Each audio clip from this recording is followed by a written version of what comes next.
No tie today, huh? So it's cool. Casual. So Sometimes podcasters just want to be more comfortable. Sometimes you want to kick back. Yeah. Cut loose. Sometimes you just want to cut loose and ditch the tie. That's what we got going on. One of us is in a tie. For those of you listening, Kenny's wearing a tie. He's all buttoned up. I'm the serious one. The serious twin is wearing a tie. The casual, fun, approachable twin, he ain't got a tie on. He says ain't. He shortens his words. He's very, very cool. That was one thing that my mom was always like. My mom's, I think, going to come up a lot in this episode as we're talking about drinking. Because she is a booze hound. Yeah, whoa, no one drinks harder than my mom. Quite the opposite, in fact. But my mom was always very adamant that there wasn't just a twin. People would say, which one's like the smart one or which one's the athletic one? And my mom would always be like, they can both be something, or they don't have to only one of them be one thing. But the interesting thing about twins, especially only twin men, is that only one of the twins has a penis. And I got it. Danny got it. That's like my biggest fear is that I will say something and it'll be hilarious. But you listening will think that Kenny said it. Well, just to be clear, for those of you who went ahead and laughed, had a good laugh at that joke, that's actually a joke I made up that Danny stole. And now he put it out there in the podcast, and now he's hoping to get credit for it because it turns out I'm the smart and funny one. To that I say, prove it. I can't prove it. There's 2 words. I'm gonna come at that with a counter, and it's gonna be 2 words long. Prove it. I can't prove it. You're just gonna have to take my word for it. But that is a joke that I made up years ago. And, it quite frankly doesn't get enough play. I feel like that's one that we could be saying a lot more. We could say it every day. We do have, within the context of our meetings, our appointments, we very much have a lot of things that are scripted and that we do every day and we say the same way every time. And let's be honest, there are some canned jokes as well. Big time. Lots of canned jokes. It's not every meeting that a canned joke gets used, but sometimes, like a classic one. Here's a classic example of our business specifically in a canned joke. When I'm measuring the crotch, it's always like a big measurement, right? Like if I'm measuring a full crotch, which is like the U shape of the rise, essentially, it's like 29 to 32 is very standard. So I'm measuring in that, the crotchal region. It's like 29 inches. I'm like, does that sound about right? Oh boy, does that get a kick? The crowd goes wild. And sometimes he says, I don't know. And that's when I know the joke didn't land. And then I know I have to make up for it some other way. Yeah. That's when we know this is not going to be a very fun appointment. If he's not laughing about that joke, then I've got some changing course I need to do. Yeah. Yeah. Speaking of changing course, wow. That was a great segue. Excellently done. You're learning. Danny's becoming quite the little podcaster here. You know what they say about little guys? Little podcast. You can tell the size of a man by how his transitions are as he podcasts. Yeah, I think I've heard that before.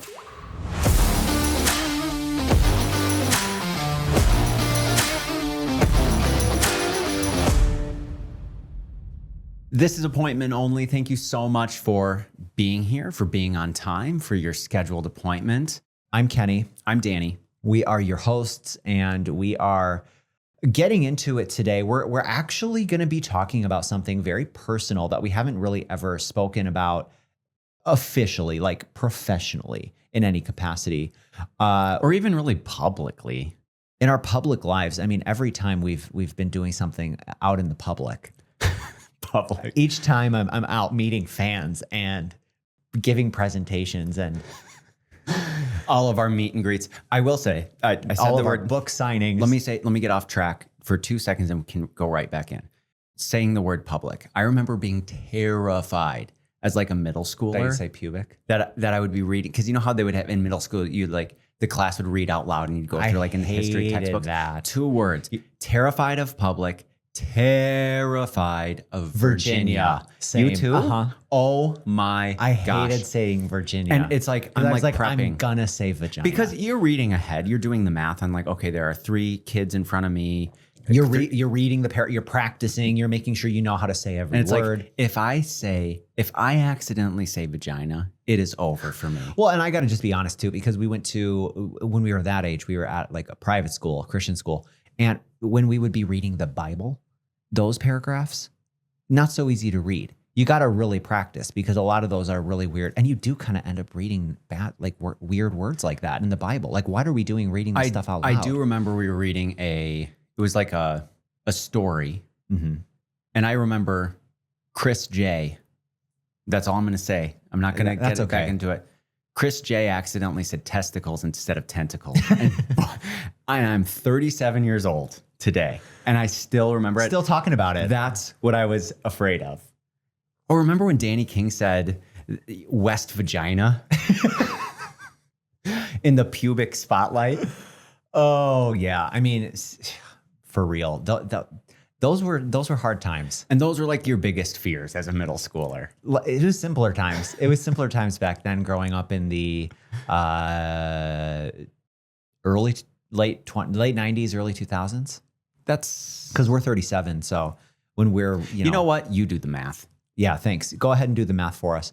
We are just going to dive right in and talk about what ended up being a very pivotal time in our lives and in our business, more so our personal lives, which then led and translated into elements of business as well. And certainly a number of amazing business lessons and business experiences that can be, and parallels that can be drawn between these two things. There's a lot of parallels business-wise to going through a physical transformation, which we both did. We did simultaneously. We decided that we were done drinking alcohol, and we decided that not only were we done drinking alcohol, but that we actually wanted to get really healthy. So that was a decision that we made near the end of 2019. And quite frankly, if Ozempic was as popular then as it is now, oh, that would have been so much. I would have just done that. It was so much easier. But it wasn't. So, I mean, I know it was around because I remember seeing the commercials. The stopping drinking was not just because of weight. When we stopped drinking, I hadn't even considered. I mean, I knew I would get healthier just by default, but that wasn't tough to get unhealthier. Right. We were trying. We were off to a good start. I hadn't even really considered that. It was just, I was the impetus. Danny was the impetus. Do I need to talk about myself in third person sometimes? I think you to can help just say the listeners. I think you can just say I. It's fine. You were saying that you were impotent? Omnipotent. I was the impetus behind we're done drinking. And I just reached a point in my life and, my family, and I knew I had to make a choice. I probably should have made this choice a while back, but they talk about rock bottom, and we were fortunate where we didn't hit like a legal rock bottom or like a drunken driver situation rock bottom, but it was that would be my equivalent of in my life a rock bottom moment where it's like, okay, I have two paths. I can continue to drink what beer. I'm doing. Yeah, it sure is fun. I sure like it. It tastes good. It's enjoyable. I love the activity of it. I love the rhythm of it. I love certain things about it. But I also have so many things in my life that when push comes to shove, I actually love much, much more. And I can't have it both ways. I have to choose. And the first time I thought of it like that, the choice was so obvious. And looking back to that really terrible time in my life, I can still remember thinking in a very sober way, even though I, in that moment, was not sober. But it's like I had this fleeting, sobering realization that if my life doesn't change in this moment, then I lose the things that I love the most in my life. So that was the impetus behind stopping drinking. And I called Kenny very early the next morning and I told him, like, listen, I'm done. I'm done drinking. I'm not saying you have to be done drinking, but I'm just letting you know that I'm done drinking. And Kenny said, well, I guess I'm done drinking too. And this is weird that I'm like getting emotional talking about this. Is. But I've like never talked about it before, really, to this extent. And that set up certainly one of we talked in an earlier episode of like what's a moment that you're really proud of in business. This is a moment that I would say I'm really proud of personally. And thank you for being there to help and support me in that, because I do believe that I could have done it on my own. So forget about you. So actually, never mind. But it is so much easier to do something like that when you have like that built-in support. And that decision to change drinking I believe changed the course of our lives. I mean, I'm still married. I'm still, amazing family. And I can confidently say my life wouldn't look that way had I not made that decision. And a lot of business parallels to draw. A lot of business parallels. So that's the lead in to what we're talking about. And at that time, like getting healthier was a byproduct. I mean, I knew it would. As soon as I decided to stop drinking, it's like, well, yeah, I'm not going to gain weight. I'm not going to get fatter. Not yet anyway. Just you wait. So let's just sort of, I want to paint the picture, because I think the tendency may be for people to make some assumptions about what it looked like when we say we were drinking too much. Now, it looked very, I think overall pretty tame. It was one of those things where it was a very kind of slow burn where you start working and then it starts with like happy hour after work, harmless. And then you started drinking more and more. And then all of a sudden happy hour gets earlier. And then it becomes happy hour after work every single day. And then it starts to take hold of you. And some of you are not like this. Most of you actually are not like this. Most of you are not like this. Most of you aren't going to deal with alcohol in the same way that we did. But, being twins, we are pretty similar. And there are certain things that we have very similar behaviors. And the way that we were drinking was really similar. We had a hard time knowing when enough was enough, because one beer is great. So just think how much better 10 beers will be. Just think how great so many more could be. And I like the taste, so I'm going to keep drinking it. And what could go wrong? If I like the taste of this, just think about how much I'll like it after I have more. How much I'll love it. And I know it's like funny to laugh about now, because it's, years in the past, we actually are coming up on 6 years since we made this decision, which in some ways it feels like so much less. And in other ways it feels like so many more. Well, years. And that's how I like, whenever I talk about our business story, I always sort of say, well, what do you want to hear? Do you want to hear post 2020 or pre 2020? Because I see them as two completely different businesses. And and when we quit drinking, it was actually October of 2019. So it was like, 6 months or so before the pandemic really kicked in. About 5 months actually before the pandemic started. So it was very in line with that same time. And so it's very, very interconnected, the pandemic, with us in our early days of sobriety. To finish painting the picture, it was not this thing where we were like stumbling around, slurring our words. We were very much, I think the term would be functional. And I do believe probably the term is alcoholic. Although we do this thing, the Whole30, which is that horrible, crash, like a metabolic reset diet thing. It was very new and trendy at the time. My experience was it was a metabolic killer. It was crazy because you basically cut out so many things, including alcohol, obviously.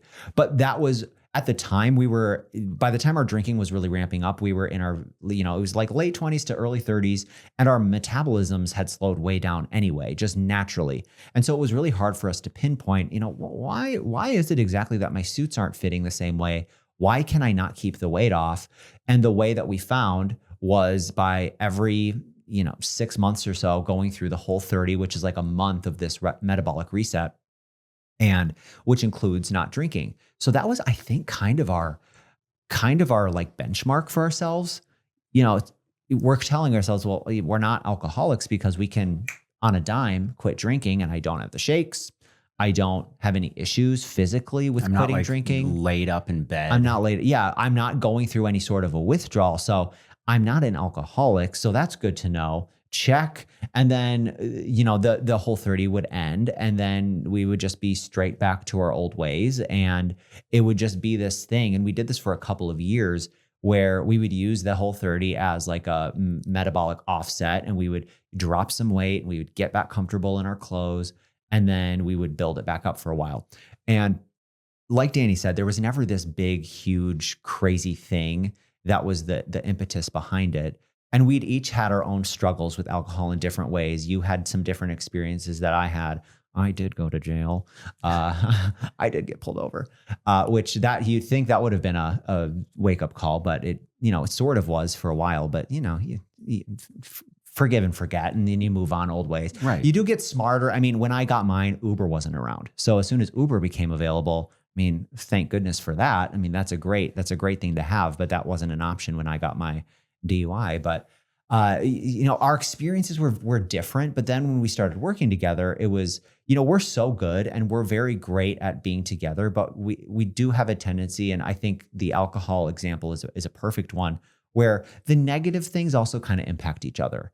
And you do end up sort of feeding on each other. And it's really, really helpful in business when we're able to do that and funnel our energy and our sensibilities into a positive direction. But in a negative direction, that's really what we were also experiencing as well. And it was just this battle that we were fighting silently and that we were both very much aware of, but we didn't see it as a battle. It didn't feel necessarily like a problem. Right. Which is why it was hard to identify. Yeah, it was tough to identify because you look up you look up the medical definition of an alcoholic and it's like everybody is. Right. It's like more than a drink a day or something like crazy low. And I'm not here to tell you what is or isn't an alcoholic. I can confidently say though that most of the people that I have, all of my friends, and like none of them do I look at and say, here's a friend of mine that I think has a drinking problem. And of course they're curious about it. Like they ask questions and things like that. But I wouldn't say that anybody really that I know, I can pinpoint this person has an alcohol problem. I can't think of anyone off the top of my head that I would say, oh, they don't realize it, but they are. I've seen it. Here's a little thing for you. If you're wondering, I wonder if I'm an alcoholic. And you have like an actual reason to maybe wonder that, maybe you are. I would say if you've had somebody tell you, somebody close that knows you well, that tells you, I think you have a drinking problem, you probably have a drinking problem. I'm not going to say that you're an alcoholic per se, but just something to think about. Mm-hmm. But that's the thing is you look at like the medical, oh, well, if you have more than two drinks, if you had 2 drinks a day, or if more than 5 drinks a week, you're on paper an alcoholic. I'm not talking about that definition. I'm talking about the definition of like the person who gets the shakes, who can't function without it, who needs it first thing when they wake up. Like that didn't fit what we were experiencing. I love that show Intervention. And I realize now looking back, I would watch that show and I would compare myself to the people that were being featured on the show that would at the end get sort of surprised with an intervention. Well, that's how you do it. Surprise. That's how you do an intervention is you got to catch them off guard. Otherwise they don't want to go, So I would compare myself and I'd be like, well, I'm nowhere near that. So we're good, check. I'm not sleeping on the streets. So I think I'm good there, but a little bit of an unfair comparison there. Obviously. We are far from the first people who have dealt with a drinking issue. I do think we have always been a little ahead of our time because I mentioned the Whole30 and that we were doing that. There are so many products you can buy now, salad dressings, mayo, new zoodles or whatever, pre-made things that fall in line with the guidelines of Whole30. That was not the case when we were doing Whole30. And I feel like sobriety now, there's so many more. Maybe it's just because it's, there's people on like Sober Talk and there's people that are, out there talking about it.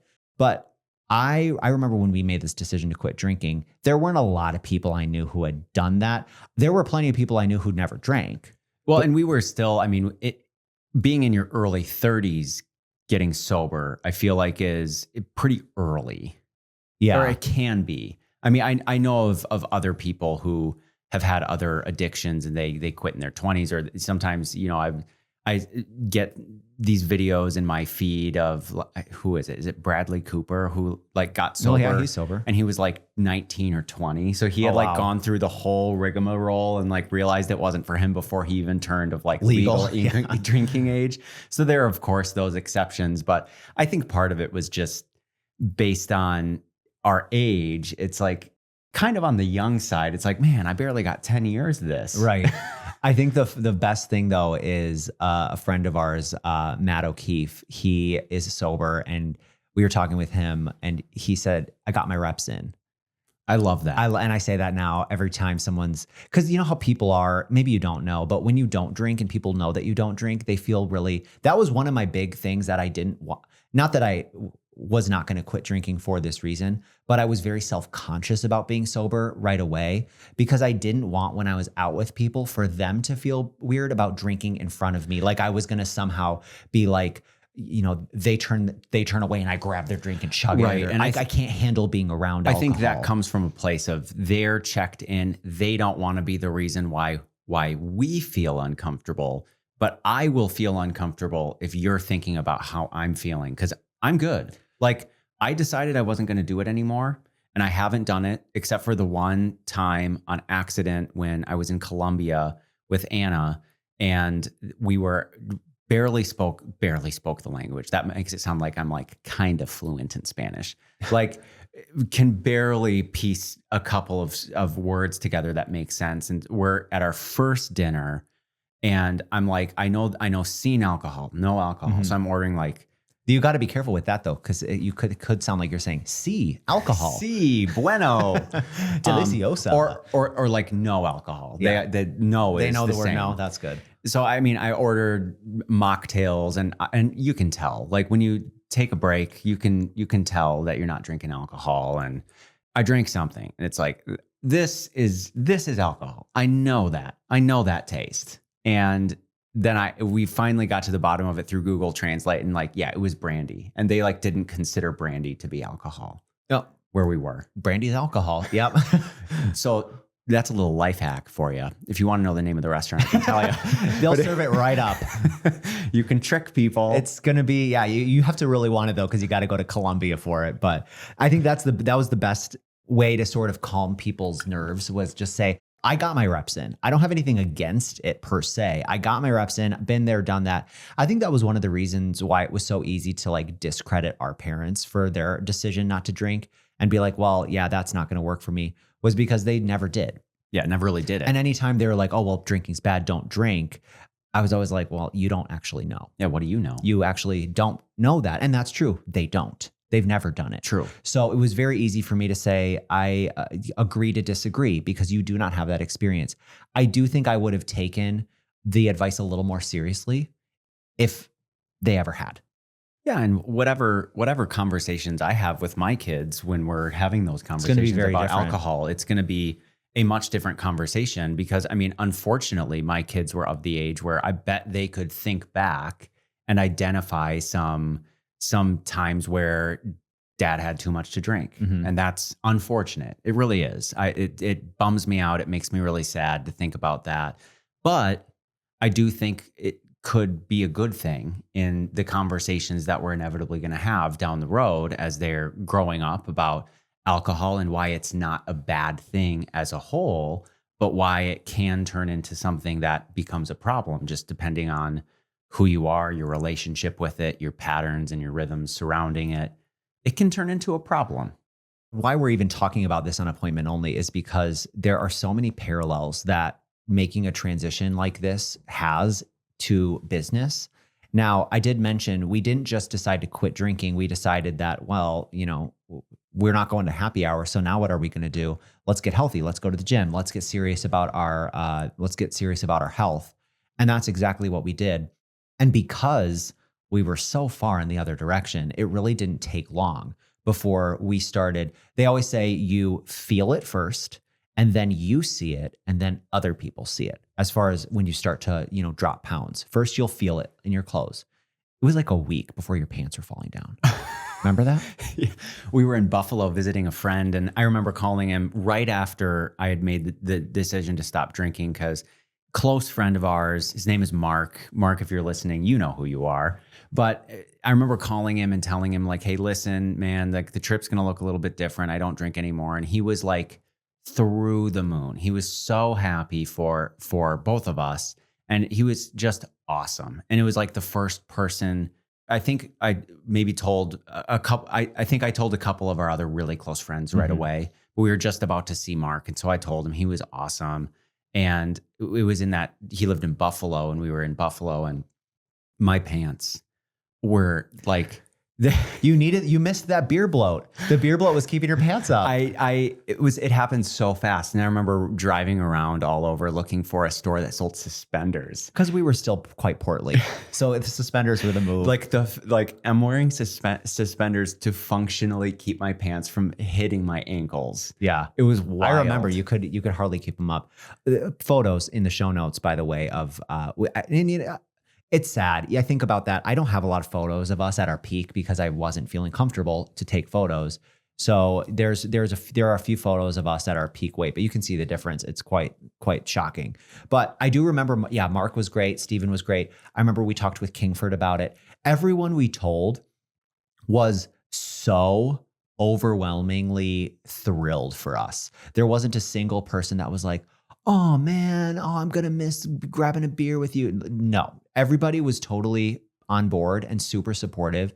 And I remember feeling the love in such strong ways that I'd never felt in that. And, it's one of those things where you really end up experiencing the people who love and support you in a much different way too. Because most people, you don't owe the conversation, right? You don't have it's just not worth it. A tight enough circle where you owe anybody an explanation really at all. No. And most people in general in life never need to know. And by the time you're seeing them again, they're like, whatever. Okay, they're not drinking. No big deal. Well, and the way that life goes is like, most of the people in my active orbit right now never knew me then. Just in the life that we live in, like the people that we know from kids' sports or from school events or from other things, it's like they never knew me then.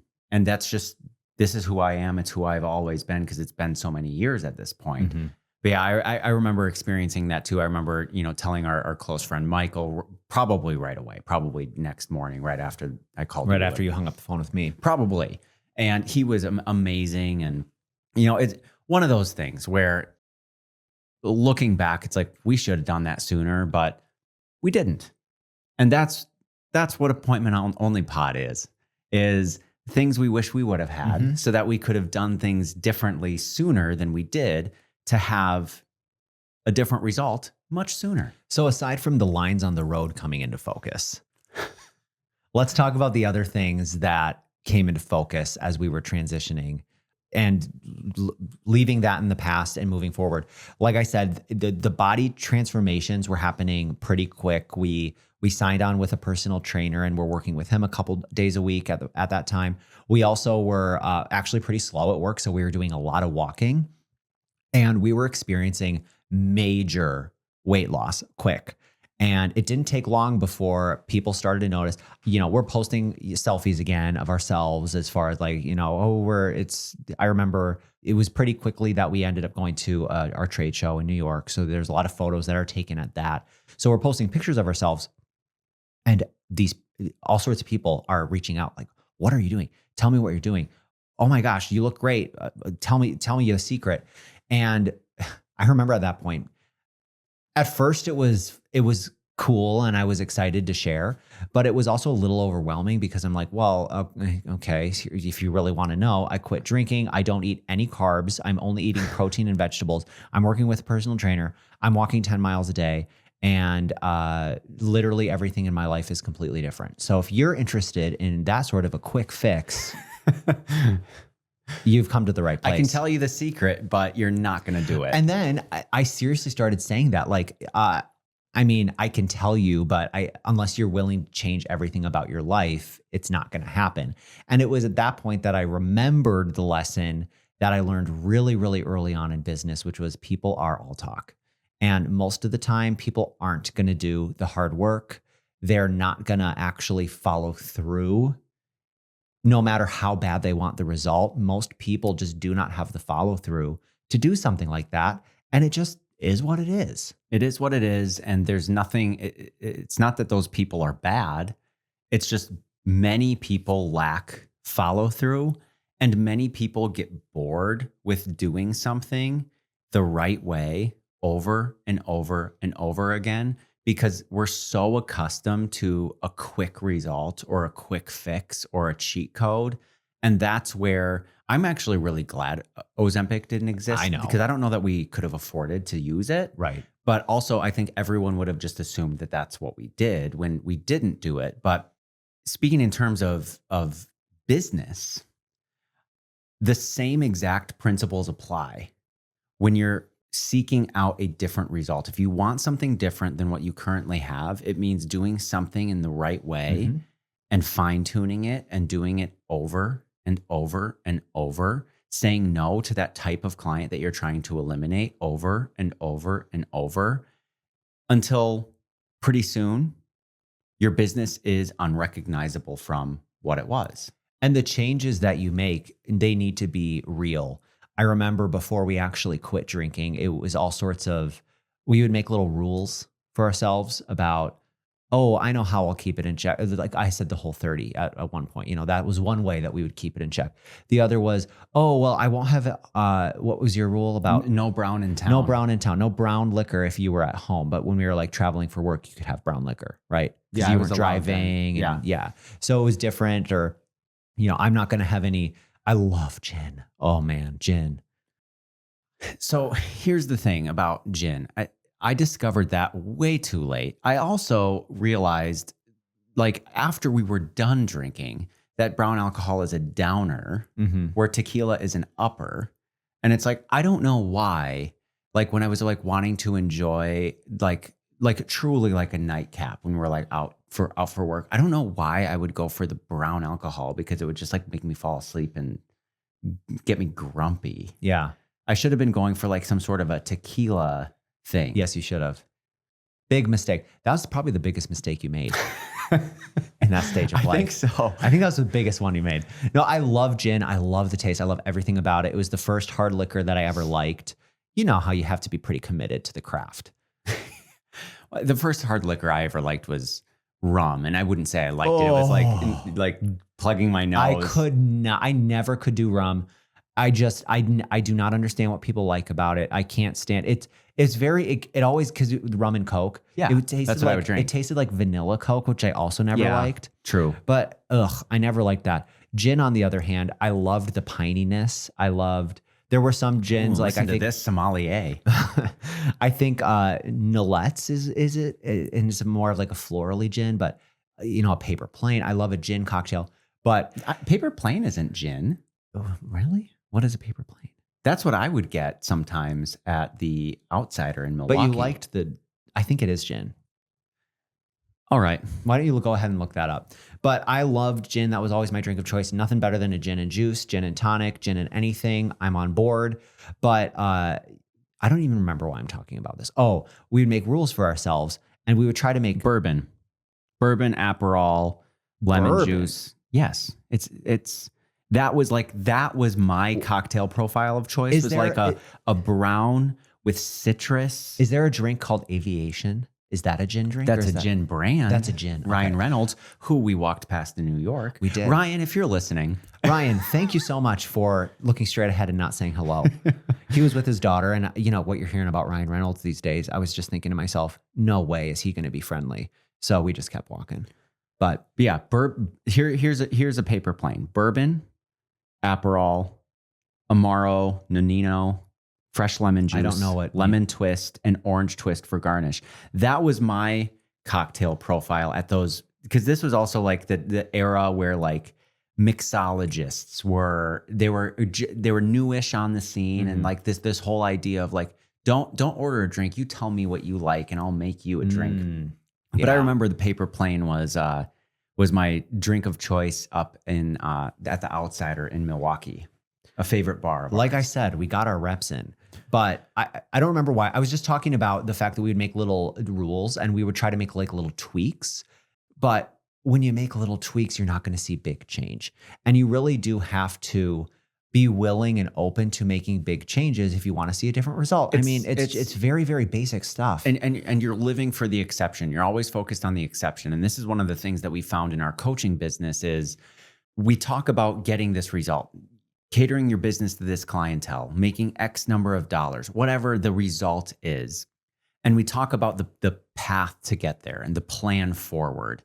And one thing that we hear often is, well, actually, I do it like this, but how can I still get that result? To which we respond, You can't. I don't think you can. At least not in our experience. And I'm not in any way saying there's only one way to do anything. But when you're living for the exception and you always want to know, well, like when can I make an exception? Or when can I say yes to this client that I know I should say no to because this client is a poison to my business, or this type of lead isn't even worth entertaining, but when can I entertain it? And when can I, get involved with that type of thing? It's like, you can't. But when you practice the same thing over and over and over and over again, and that becomes your new identity, if you want to make that exception, sure, but you're not going to want to. It's just like, I could go right now. I could go to the bar. I am capable now of having one beer and calling it good. Don't you think we should give it a try? Let's do it. Let's go. Can you imagine? I actually have nightmares about that. Where like I did that and I gave it a try, and then guess what I did next? I had another one. Yeah, and then I had another one after that. I have nightmares like that too, and then I wake up and I'm like, oh, phew. I know, I'm so relieved. But that's actually perfect because that's the another very huge eye-opening lesson that came completely into focus through this was the idea of making exceptions, because we ended up from peak weight to peak weight loss, which you know how it goes when you drop all the weight, then you build it back up a little bit and your body settles at some point. But peak to valley, I guess, we each lost 100 pounds, over 100 pounds each. So we had quite the transformation, both of us. And one thing that was true of that time was we were not really making exceptions. We could have made more exceptions. Oh, absolutely. But I tell this to the people that we work with when we're coaching. The answer to, well, when can I make an exception for this thing or that thing? Well, you have to string enough days, weeks, months, years together with keeping everything in alignment and your boundaries high. And then at some point, when it actually is an exception, that's when you can make an exception. I mean, you remember how long it took before we had a donut? Right. Because we were, like I said, we did completely the opposite direction of a swing where it was very lean protein and vegetables. And it was because we were also kind of like, we had a bit of a mind fuck, for a lack of a better word, from Whole30. That's the only word to use for Whole30. And it really screwed up our mental understanding of food and nutrition, because in Whole30, you're not even allowed to have rice or grains or like honey, peanut butter. There are things that are totally fine for you that are actually really important to have if you're eating balanced, that you're not allowed to have on Whole30. Like we said, we did Whole30 at that time. It is not a good strategy. I do not recommend doing it. But we had this very complex mental hurdle to overcome with what was or wasn't good. And it took us a long time before we even felt comfortable eating, carbs like rice. I remember when our trainer, Austin, was trying to get us into muscle building mode out of fat loss mode. And he was like, guys, you're going to start having oatmeal in the mornings. And we were like, oh yeah, you can't have oats on Whole30. No. I know. We're like, oh no, what did we do wrong? We're like, I don't think we should do oatmeal. And him kind of explaining like, well, things that are common knowledge now about how your body needs carbs to use as fuel and yada, yada, yada. But it was just like such a foreign concept where like, this is such a no-no in this my only recollection of what healthy eating looked like being the Whole30. And then I'm getting prescribed this from an expert and it feeling so weird. That was another thing that we learned business-wise. Trust the process, trust the expert. Exactly. Is there are people who are great at things that you have no idea about. Mm-hmm.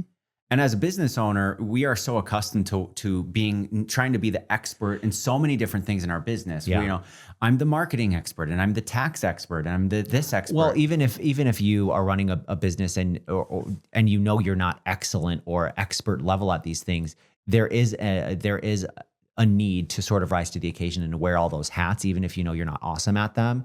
But I do think that is something that business owners especially struggle with, is getting to the point where you feel comfortable delegating those things and allowing other people in and acknowledging that there are people out there that are doing these things much better than you. Just because you can doesn't mean you should. There's another lesson that we learned from my mom very early on. Just because you can doesn't mean you should. And that goes for business and it goes for all sorts of different things. But that's a huge lesson. And the idea that there's an expert out there who actually might know a thing or two more than you do, and actually being willing to trust them and listen to them and pay them for that and follow through with what they're telling you instead of going, yeah, but. And the other thing that I think is a really valuable lesson in relation to paying and trusting the expert and following the expert's process is you have to be willing to do it though. Yeah. And that's, I think, the thing that I found a lot of like frustration with in all of the DMs. Tell me the give me the workout plan. What are you eating? Yeah. Give me the food plan. How many grams of protein are you eating? And all of this stuff. How many miles a day are you walking? And it's like, I can tell you, but I can also guarantee you're not going to do it. And it's not like everybody is all talk, but most people are. I can't think of one person who asked me what I was up to then that I told and they actually did it and saw results. Right. But that's the thing as a business owner is it's uncomfortable doing something differently or doing something in a way that maybe is different than how you would normally do it. But the end result oftentimes is much better and much better than you could have, even imagine that it could be. There are so many parallels with doing something like that. And then you look at it in terms of business. And everyone always asks us, like, especially when we quit drinking and we were telling people, oh, well, I bet, that's a lot less expensive. Nope. No, it's because not. Eating healthier is more expensive than drinking alcohol. Oh, I bet you're so much more efficient. Nope. No. Because we would write all of our emails and get caught up on everything sitting at the bar. Because like Kenny said, like we were very functional. It's not like we were going to the bar and getting wasted and not doing anything. Like that was our rhythm. Our rhythm was like we're at the bar and we're working and we're doing these things. This is the time that we have set aside. Yeah. To cram or clunk through all these like clunky things in our business. We would be sitting at happy hour at the bar, phones on, we'd be writing emails, we'd be getting back to people. And these days in our business, just the way the rhythm works, we do all of our catch up in the morning, and then anything that accumulates throughout the day, we try to keep up with throughout the day. But if we don't manage to hit it, we don't get to it till the next morning at the earliest.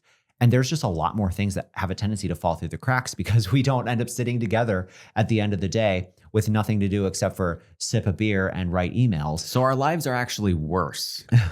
So actually, we should go to the bar. Do you want to go to the bar? But the things that we loved so much about drinking, it had nothing, looking back, I can confidently say it had nothing to do with, maybe not nothing, but very little to do with like the way alcohol made us feel. And it had much more to do about like, here is our rhythm that we do things. And even these bars I mentioned, my paper plane was the drink at the Outsider in Milwaukee. I just loved sitting at that place. I loved the vibe. I loved the atmosphere. And now when we travel for work, we still go to many of the exact same places. Our drink order is a little bit different, but we drink Heineken Zeros, we drink mocktails. And it's like, I just liked that rhythm. And I don't think we realized that we could have that rhythm without actually drinking alcohol, but we can. And we're much better off for it. And by the way, I think that Heineken Zero is the best NA beer out there. I was just going to say, I think like just in order of, or in the interest of. Have we talked about this? I don't remember if we have, but we are looking actively for Lagunitas to sponsor the podcast. The Hoppy Refreshers. If anybody knows anybody, here's another business tip for you. When you want something, you ask specifically for something so that if that hits home, talking about niching down, if that hits home with anybody. Is it niching or is it niching? I think it's either. Let us know. Appointment Only Pod on Instagram. Shoot us a DM if you know definitively the way that we're supposed to pronounce niche or niche. And how on earth will they do that? They'll have to spell it like they say it? Get creative. Get creative. You call that a pronouncer in the broadcasting business where you write a word so incorrectly that you say it right? We're not looking for just any hop water. No. In fact, get the hell out of here with your other hop waters because I've had some nasty ones that taste like ass. We want this. The Hoppy Refresher from Lagunitas is the best on the market, and it's not even close. I don't like any of those other ones that taste like skunk. These ones are so good. They're citrusy, they're delicious, they're refreshing, and they also taste better out of a bottle, but it's a little bit harder and way more complicated to get them out of the bottle because they come in 4-packs. 4-packs. Do you know how many 4-packs I have to buy if I'm going to stock my fridge? And then I have to carry. It's actually not even worth buying them. I drink cans at home just because it's easier. And at work, I drink the bottles. But that's what we're looking for a sponsor. We're looking for something we can get behind. And we are fully behind and have been behind. This is going off the rails. We're loving Lagunitas from behind. That's where I was like, I better clean this act up. We got to clean this up. But here's the deal. For us, it was drinking and everything that was unhealthy about that. It just also so happens that we're in a business where we have to wear custom clothes. We have to look good. We are our own marketing. It's a very visual business. And the fact that we were not able to keep our bodies and weight in check was not helpful. But this is another business lesson. There are things out there that are not serving you, whether that be substance, whether that be personal things that are not serving you, relational things that are not serving you, people in your organization who are not serving you, clients that aren't serving you well. That's where my mind went. My mind price points. Yes, my mind immediately went to there are clients that are not serving your business well. Price points, things you offer. A lot of you running businesses are probably selling things or offering things that actually you're not really making very much money on, or whatever. Here's a little. I'll let you finish, but I can't wait. If you're in a business where you sell things, what's that thing that you hope your customer doesn't buy? Stop selling that thing. Yeah, that's a good point. It's not more complicated than that. I mean, that was... You're the business owner. Seriously. Remember when we did that? Yes. We would every time someone bought this one level of stuff, of suit, we would just be like, oh man, I wish they'd stop doing that. Yeah, guess whose fault it is that they're buying this? It's ours. It's mine. Because we're selling it and we're showing it. What are we thinking? We're the boss. We can change it. And so are you. So if there's something where it's not serving you, whether it's really bad for you, like we were experiencing, or whether it's just inconvenient or annoying, you don't need to keep that around. In fact, I would strongly advise you don't even need to phase it out. We talk about this in our coaching a lot, where people they're so hesitant to make changes because they think they need an off ramp, an exit ramp. They need to slowly fade it. They need to let all their clients know before they're going to. It's often price point related. Yeah, raising their prices, eliminating something. But you really don't need to drag it out. You don't need to give people heads up. You don't need to do a last call. You don't need to give them advance notice. Just do it. Just make the change and people will figure it out. Yeah. And that's one of the things that we found in our time with alcohol is we didn't need to off ramp it, slowly taper it down. And I think that was probably one of the best things that could have happened in the way that we did it, where I didn't know that it was my last night drinking. It was my last night drinking. And when you called me the next morning and it was like, okay, I guess that was it.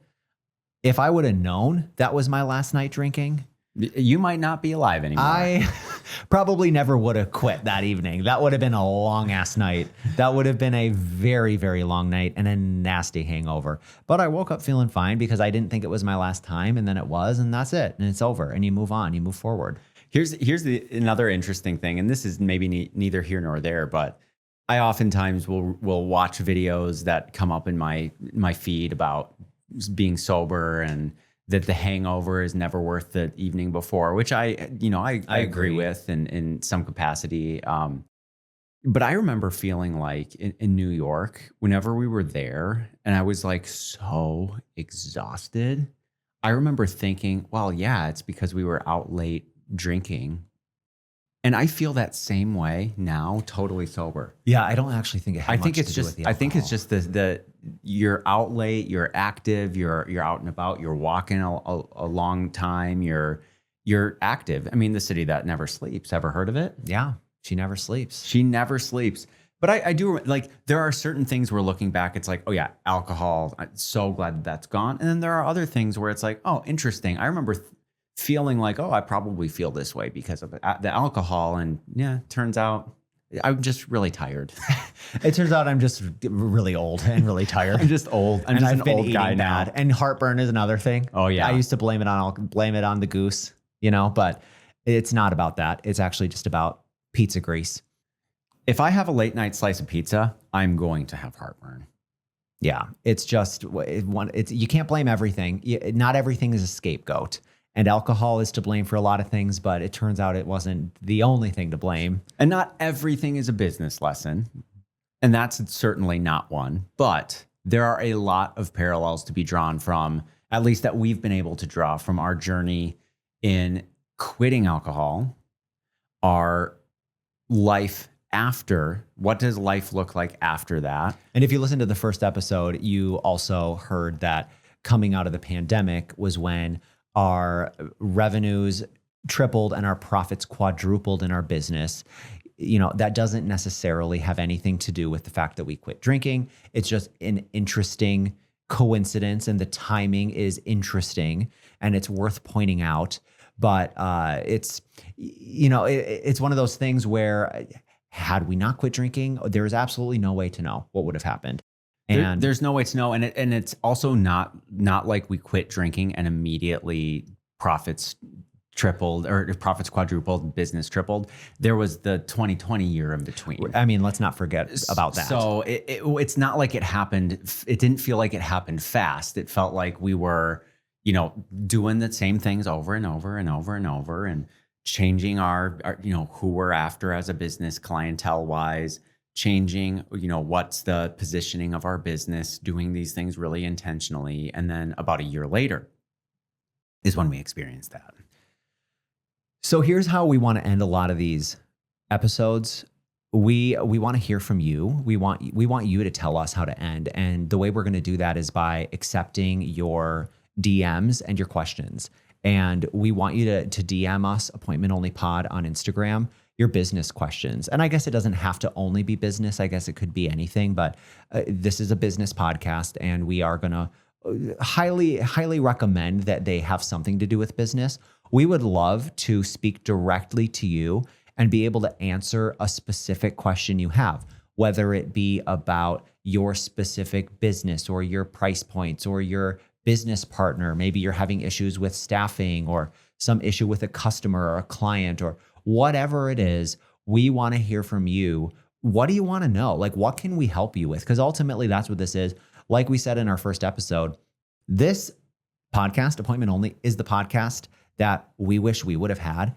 And I also, just on a personal note, want to say, if I would have heard a podcast like this, where somebody was talking about the impact that quitting drinking had on them, and that life goes on and that they were able to actually find more enjoyment out of life and business and more success, and that it actually didn't have, as negative an impact on their overall health, like happiness, I think that probably would have been really good for me to hear. And I was going to say, because we obviously didn't tee this up ahead of time, let me just answer a question that an entrepreneur out there may have, which is because we very much, when we were actively drinking, we very much associated that activity with our business.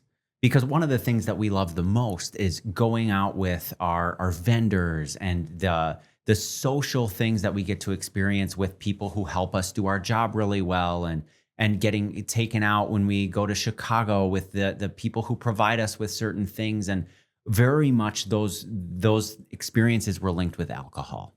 And a question you may have if you're debating quitting drinking or wondering if you maybe should is, will this have a negative impact on my business given what I do for work? Maybe you're a consultant and your job is to take other people out. That's super common. I can tell you right now definitively the answer is no, it will not have a negative impact. And I think you will be surprised at how few, if any, of the people who know you as a drinker will feel weirded out by you not being a drinker. That was just not our experience. And maybe it has something to do with the people that we have surrounded ourselves with. I mean, amazing people that help us do our job really well. But even some of the people where I was like, oh, I wonder if they're going to be a little more hesitant to take us out now because they're, want to distance themselves. Nope. Just didn't experience that. We still go to the same places. Yep. We still enjoy all the same things. Our drink orders are different, but they're still picking up the tab. And it's still so much fun. You know what's not as much fun though? Karaoke afterwards. Oh man. Karaoke, we've tried it. We have given it a go. It's just not as fun. That's the downside. If you're looking for a downside to stop drinking, it's that karaoke won't be as much fun anymore. The only thing that is a negative impact having quit drinking is Stacy's mom on karaoke.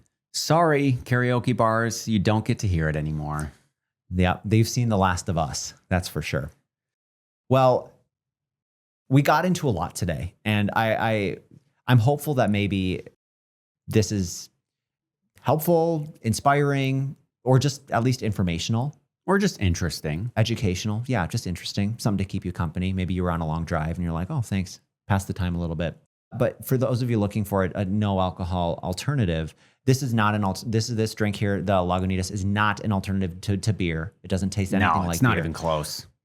Heineken Zero, on the other hand, and I should point out too, Stella Zero and Corona Zero are also very good. Mm-hmm. They're not as good as Heineken Zero, but those are also great dupes. So that would be my recommendation for you. But amazing the things you learn about yourself and about your business when you actually follow through with changes that are a long time coming. You know that you need to make those changes. And when you finally do, you're never saying, oh, I wish I wouldn't have done that. You're saying, I wish I wouldn't have waited as long to do that.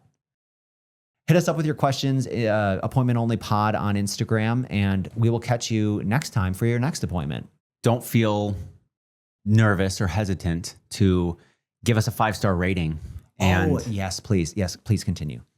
Please don't feel like you can't do that. We sure don't want you to feel like you're not allowed to give us a 5-star rating, because that is the opposite of what we want you to do. We want you to give us that 5-star, but only that 5-star. We're not begging. We're demanding. Ain't too proud to beg. 5-star and rate and review, please, please, please. It's helpful for us. It's helpful for the pod. It's helpful for people looking for a podcast like this. The more rates and reviews we get, the more the almighty algorithms will push this to whoever. I don't know how it works. And if you don't rate us a 5-star, review us, we are going to start drinking again. I'm just going to throw it out there. Do you really want that on your conscience? Didn't think so. And it will be your fault, okay? That's all I'm going to say about that. I'm not saying it might be your fault. I'm saying it absolutely will be your fault. Hello, barkeep. Can I pay my beer tab in my sobriety coin? Do you take 1 stars? Just something to think about.